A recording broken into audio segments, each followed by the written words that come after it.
করে দিন। যারা আমার মায়ের বুক খালি করবে তারা এদেশের শিক্ষাঙ্গনগুলোকে কসাইখানায় পরিণত করবে। আমার মায়ের সন্তানেরা পড়তে গিয়ে লাশ হয়ে মায়ের করে ফিরে আসবে। এমন ছাত্র রাজনীতি আমরা দেখতে চাই না। এই ছাত্রলীগ নিষিদ্ধ করে দিন। যারা আমার মায়ের বুক খালি করবে তারা এদেশের শিক্ষাঙ্গনগুলোকে কসাইখানায় পরিণত করবে। আমার মায়ের সন্তানেরা পড়তে গিয়ে লাশ হয়ে মায়ের করে ফিরে আসবে। এমন ছাত্র রাজনীতি আমরা দেখতে চাই না। এই ছাত্রলীগ নিষিদ্ধ করে দিন। যারা আমার মায়ের বুক খালি করবে তারা এদেশের শিক্ষাঙ্গনগুলোকে কসাইখানায় পরিণত করবে।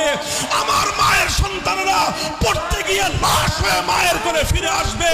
এমন ছাত্র রাজনীতি আমরা দেখতে চাই না।